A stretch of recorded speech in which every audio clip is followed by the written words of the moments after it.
Hi, boys and girls. Welcome back to another writing lesson with Mrs. Burke.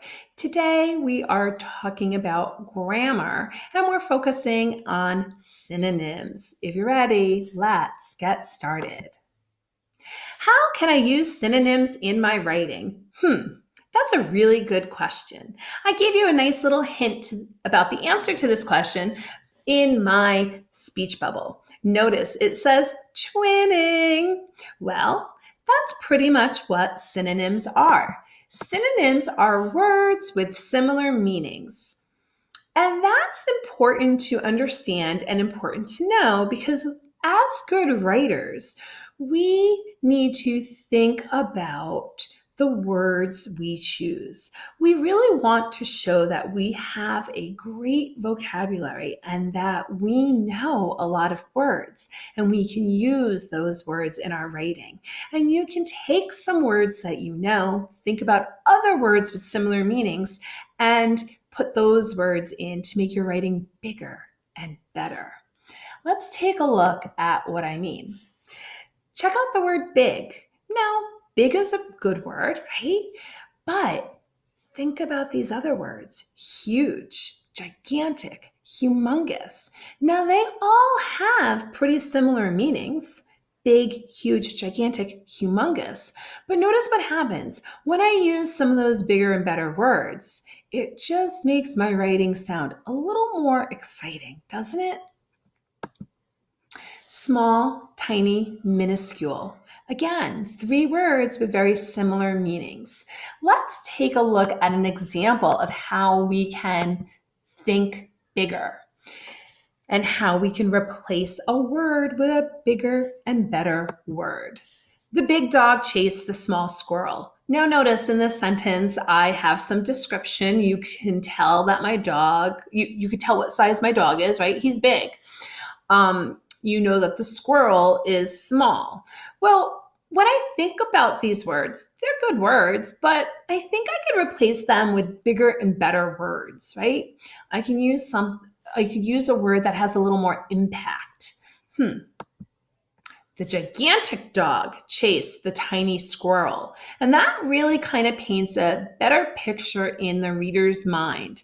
You're picturing a huge, gigantic dog, right? And a teeny tiny little squirrel in your mind. So I think that those words are better choices in my writing. So I also want to have a word about the word nice. The word nice is a perfectly nice word.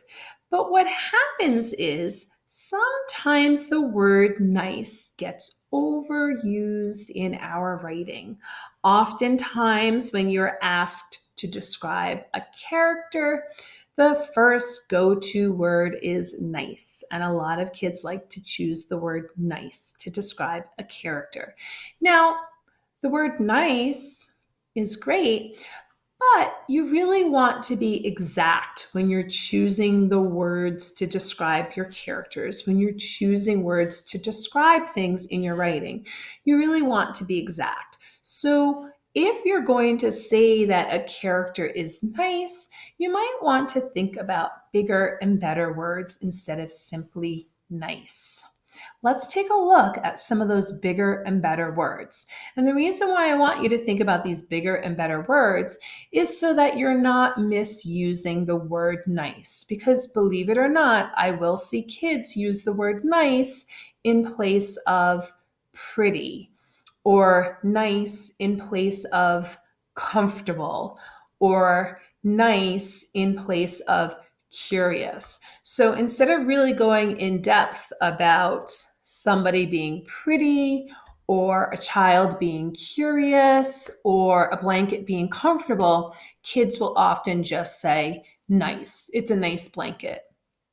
My mom has a nice coat. Things like that instead of saying a comfortable blanket or a pretty coat. All right. So nice. Kind is a wonderful synonym for nice. Kind, we use that word a lot in class because we talk about how kindness matters and how it's important to be kind in our classroom community. Compassionate. That's a big word, and that's a great one that comes up in a lot of our mindfulness lessons and our social emotional check-in lessons. Compassionate is a beautiful synonym for nice. Pleasant is another synonym for nice. I had a pleasant day at the beach instead of I had a nice day at the beach. I had a pleasant day at the beach. And finally, delightful. I love that word so much. That's a really fun word to use to describe somebody who is truly nice and fun and really sweet. Ooh, sweet. That's another good synonym for nice. So when you want to use the word nice, I want you to stop and think. Is there a better word? Is there a different word that I can use instead of the word nice? And most of the time, I think you'll be able to come up with a pretty good synonym, such as kind, compassionate, delightful, pleasant, or possibly even sweet. All right, you're going to have an opportunity to work with some synonyms in your seesaw activity. As always, do your best work.